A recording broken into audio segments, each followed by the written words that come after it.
Your concerns are excessive and financially draining, Morgan said, fixing me with a cold stare across the boardroom table. We need people who prioritize productivity. My name is Thomas Harrington, 59 years old and manufacturing operations director at Riverview Steel Fabrication for the past 16 years. Before that, I spent 23 years climbing from the shop floor in Pittsburgh, Pennsylvania. I understood every piece of equipment, every safety regulation, and every dangerous shortcut that could cost someone their hand. Or worse. Morgan Fletcher had been CEO for exactly 8 months, recruited by the board to optimize operations and boost investor returns. The type of executive who wore custom-tailored suits to a metal fabrication facility and discussed efficiency metrics and profit margins while stepping around hydraulic fluid leaks that should have been addressed days ago. The first warning sign appeared when he eliminated our monthly safety refresher sessions. A complete waste of production time, he called it. Then maintenance schedules become flexible. Equipment repairs were postponed. Warning markers vanished from hazardous zones to minimize visual distractions. I voiced my concerns privately at first, presented the data, the incident reports, the industry standards we were now ignoring. He nodded, smiled politely, and took no action. So I began documenting everything. Every violation, every disregarded recommendation, every maintenance request denied. That morning, I'd sent a facility-wide email about a critical metal shear that required immediate attention. The calibration system was malfunctioning and the protective barrier had developed fractures. Operating it was essentially gambling with someone's life. I recommended immediate shutdown until repairs could be completed. 3 hours later, I was summoned to the boardroom with the entire executive team present. That's when Morgan delivered his judgment. Thomas, we value your years of dedication, but your priorities no longer align with our vision for Riverview Steel. Around the table, gazes dropped. Nobody spoke up. These were colleagues I'd worked alongside for years. People whose children's names I knew. Now they examined their tablets as if they contained the secrets of the universe. You'll receive 10 weeks severance, Morgan continued. Human resources will manage your departure process. I didn't argue, didn't raise my voice, just nodded once and stood up. As I walked toward the door, Rebecca from accounting caught my eye briefly. There was something in her expression, concern mixed with respect.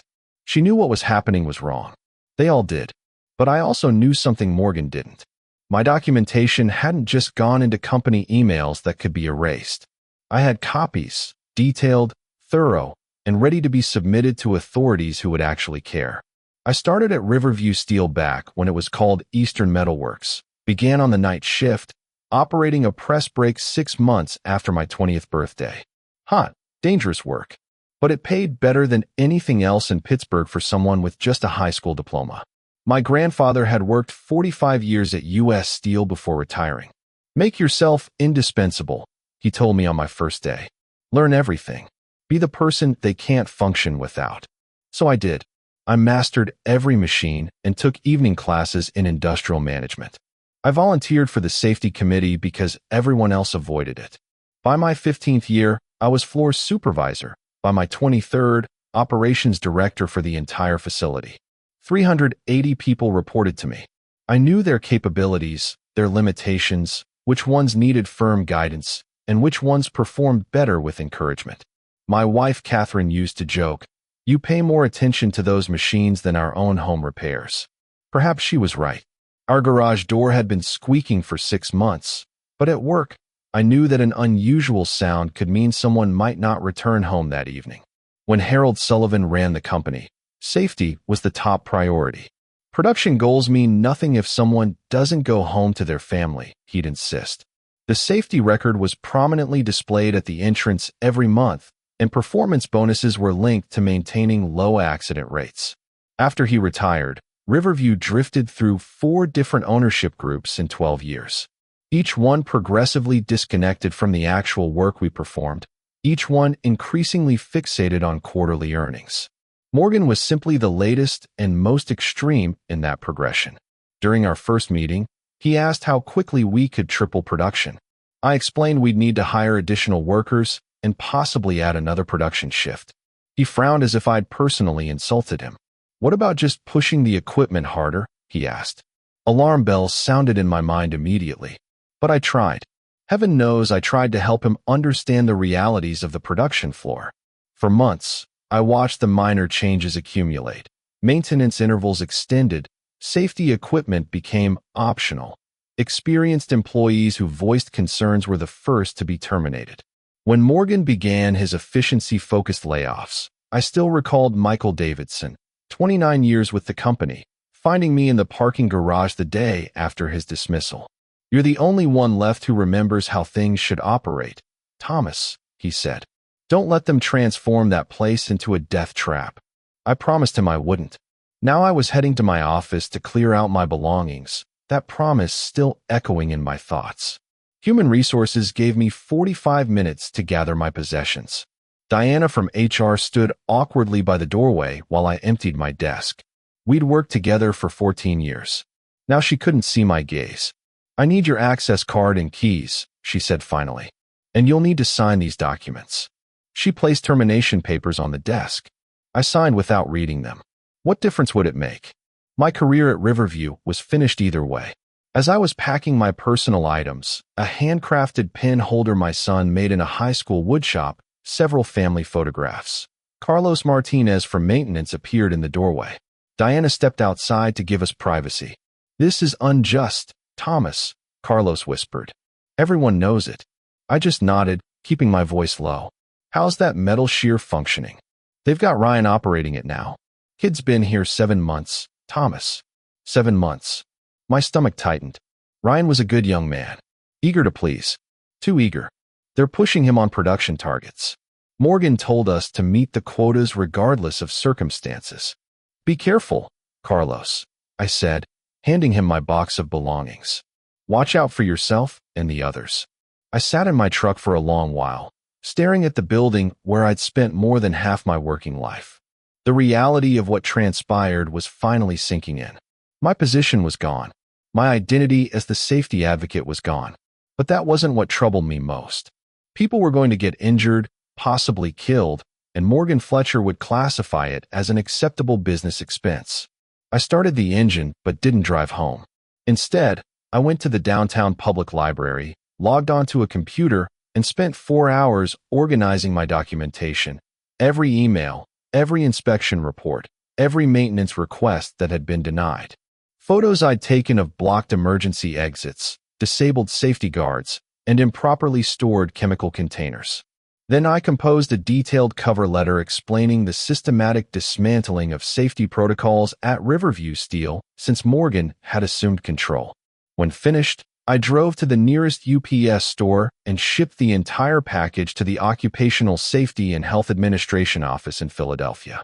On the drive home, a strange serenity settled over me. For months, I'd been fighting a losing battle within the system, following protocols, respecting the chain of command, trying to protect my workers while playing by Morgan's rigged rules. Now, I was liberated from those constraints. As I pulled into my driveway, my phone vibrated with a text from Rebecca in accounting. Morgan is having them run that metal shear continuously. 3 shifts. No maintenance interval. What should we do? I didn't respond immediately. Instead, I went inside, kissed Catherine hello, and poured myself a rare glass of scotch. You're home early, she said, studying my expression. I was terminated. Her eyes widened. What? What? For doing my job properly, I said, taking a measured sip. But I'm not finished yet. I picked up my phone and texted Rebecca. Document everything. I have a plan. 3 days later, I received a call from Martin Reynolds at OSHA. Mr. Harrington, we've reviewed your submission regarding Riverview Steel, he said. I'd like to discuss these allegations in person. We met at a diner 25 miles outside Pittsburgh. Martin was older than I expected, perhaps early 60s, with the weathered hands of someone who'd worked in industry before moving to regulation. His questions were precise and knowledgeable. He'd clearly done his research. We take these reports very seriously, he said after 2 hours of detailed discussion, especially when they come from someone with your experience. But you should know that Riverview has a clean official record. Of course they do, I said. Morgan has been falsifying the internal incident reports, compensating minor injuries directly to avoid documentation, threatening employees' livelihoods if they speak up. Martin nodded, making notes. We'll need to conduct an inspection. It may take several weeks to secure approval and arrange the visit. People might not have several weeks, I said, thinking of that metal shear operating round the clock. I understand your urgency, but we have procedures. Procedures won't help Ryan Chambers if that shear malfunctions, I interrupted, or anyone else on that floor. He gave me a sympathetic look. I'll expedite the process as much as possible. In the meantime, is there anyone still at Riverview who might corroborate these claims? I considered it carefully. Maybe, but they'd be risking their jobs. After Martin left, I sat there feeling the weight of bureaucracy bearing down. Government agencies moved gradually. Industrial accidents happened in an instant. That evening, I called Carlos Martinez. "How are things looking in there?" I asked when he answered. "Bad, Thomas. Really bad." His voice was hushed, as if he feared being overheard. "That shear is making sounds I've never heard before. Morgan has got 2 temporary workers helping Ryan run it. They barely know which button activates the power." I tried showing them proper procedures, and Morgan pulled me aside. Said if I didn't get with the program, I'd be next. OSHA is going to inspect, I told him, but it might take weeks. The silence on the line spoke volumes. "Someone's going to get hurt before then," Carlos finally said. "I know. I'm trying to accelerate things." The next morning, I drove to the offices of the Pittsburgh Tribune and asked to speak with an investigative reporter. After a brief wait, I was introduced to Daniel Watkins, a sharp-eyed man with a recorder and a skeptical expression. "So you're alleging unsafe conditions at Riverview Steel?" he asked after I'd outlined my concerns. "I'm not alleging anything," I said. "I have documentation." I showed him some of the photos I'd kept copies of: disabled emergency stops, blocked fire exits, missing machine guards. "This could be any factory anywhere," he said. "How do I know it's Riverview?" "Because I worked there for 39 years until they terminated me for raising these exact issues." His eyes narrowed. "So this is about revenge. This is about preventing fatalities," I countered. "Publish the story or don't. But if someone dies in that facility while you're deliberating, how will you feel?" Daniel studied me for a long moment. "I need more than just your word. Are there current employees who would confirm these conditions?" Before I could answer, my phone rang. It was Rebecca. "Thomas," she said, her voice trembling. "There's been an accident. The metal shear. Ryan's injured badly. Ambulance just left." My stomach plummeted. "How severe?" "They're saying he might lose his leg." I looked at Daniel. "You just got your confirmation." 2 hours later, Morgan Fletcher held a press conference outside Riverview Steel. He stood with impeccable posture in his expensive suit, expressing profound concern for Ryan's unfortunate accident. "Safety is our highest priority," he told the cameras with practiced sincerity. "This was an isolated incident caused by operator error. We're conducting a thorough internal investigation." Then he played his trump card. "Unfortunately, we believe this accident may have been connected to deliberate tampering by a recently dismissed employee who had expressed dissatisfaction with company policies." He never mentioned my name. He didn't need to. By that evening, 2 police officers were at my door with questions about my whereabouts that morning, and my phone was flooding with messages from former colleagues asking if I'd really done what Morgan was suggesting. The next morning, I hired an attorney. Margaret Silverman had represented union workers for 35 years and knew every tactic companies employed to evade responsibility. "They're trying to make you the scapegoat," Margaret said bluntly.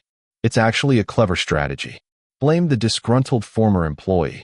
Smear your reputation. Entangle everything in investigations until public attention wanes." "But I wasn't even on the premises," I protested. "They have security cameras." Margaret nodded. "Which they control. Look, Thomas, this isn't about the truth. It's about liability.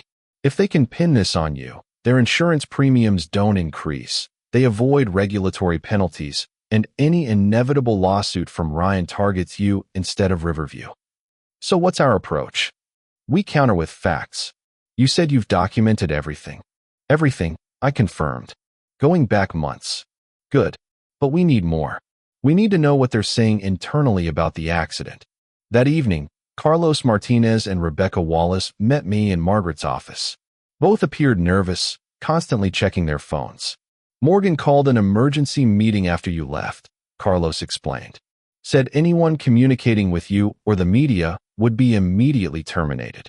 Made everyone sign new confidentiality agreements. But you're here, I said.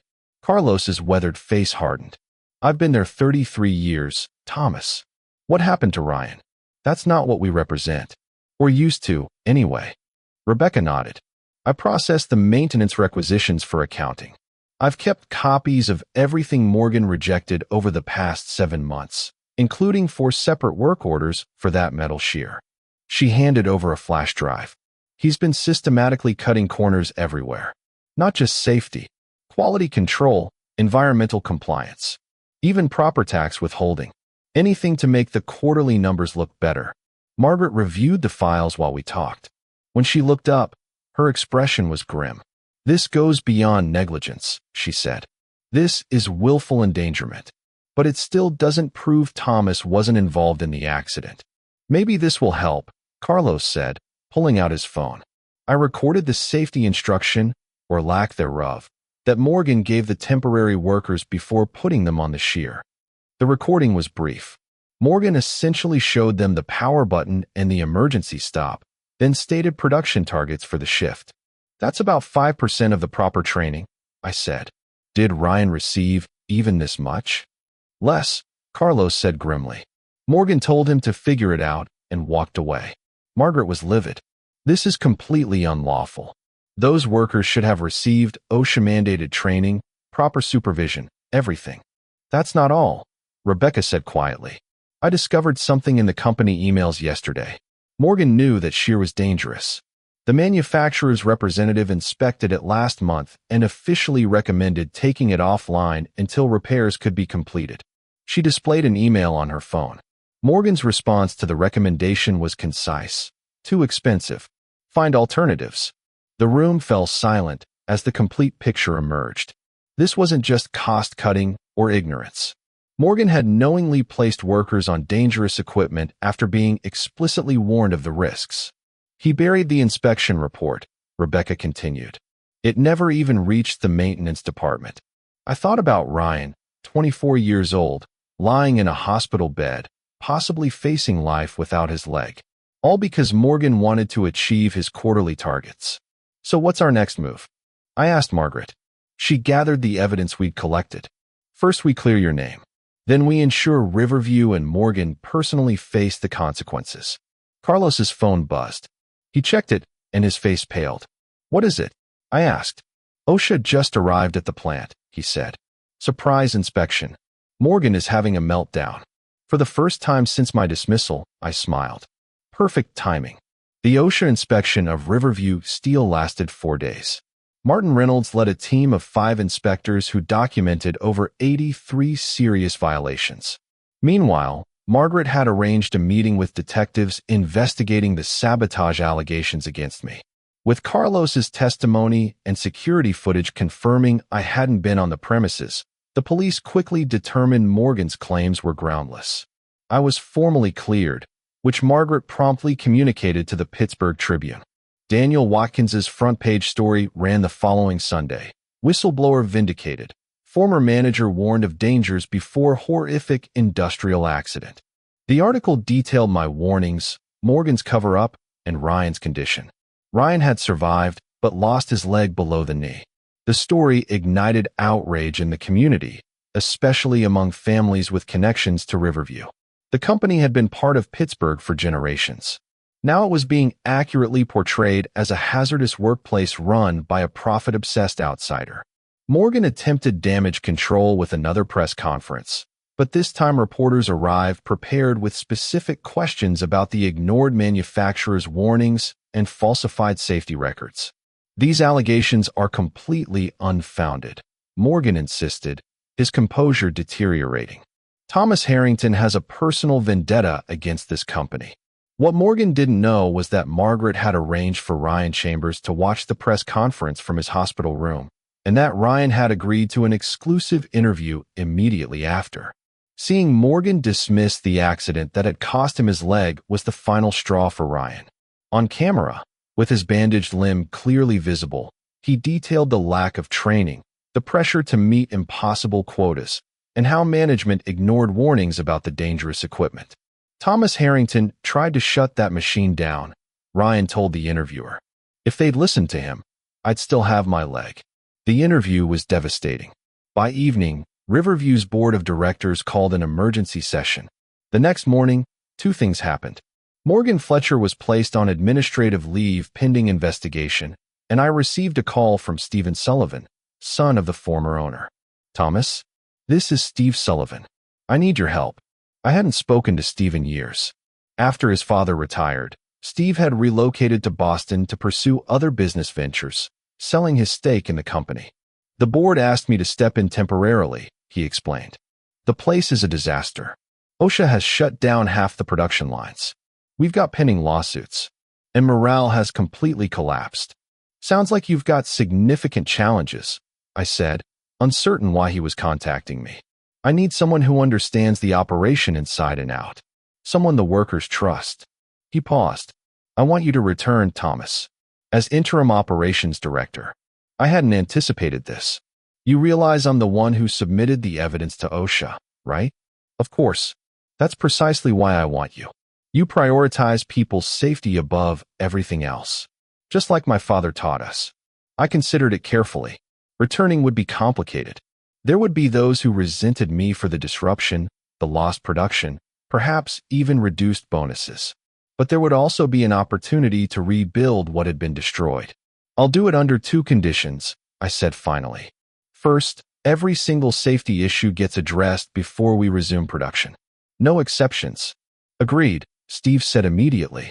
And second, Ryan Chambers receives comprehensive compensation, best medical care, full salary during recovery, and a guaranteed position when he's ready to return, if he wants it. There was a brief silence. Done. When can you start? 3 days later, I walked back through the main entrance of Riverview Steel. The production floor was quiet. Machines inactive during the safety renovation. Carlos Martinez met me with a clipboard of repair orders and a smile. Never expected to see you back here, he said as we toured the facility. That makes two of us. We stopped at the metal shear that had injured Ryan. It was surrounded by caution tape, awaiting manufacturer representatives to either repair or replace it. It's going to take time to fix everything Morgan damaged, Carlos said. I nodded, observing the silent equipment and the workers reinstalling guards and safety features. Then we'd better begin immediately.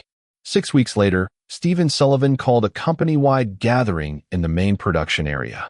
All 380 employees assembled around a temporary platform, an unusual mixture of apprehension and optimism in the atmosphere.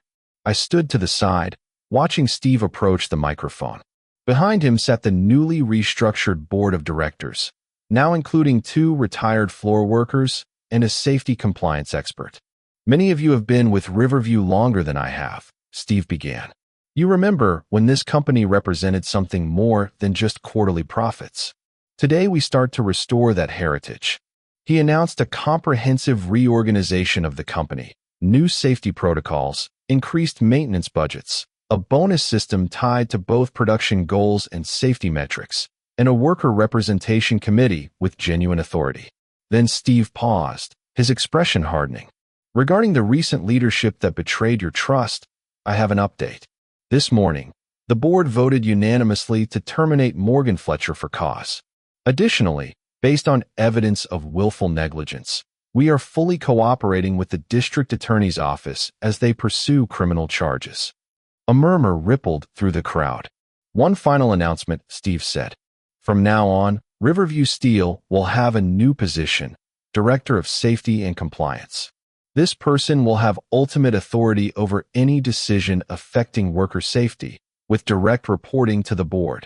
Steve gestured toward me.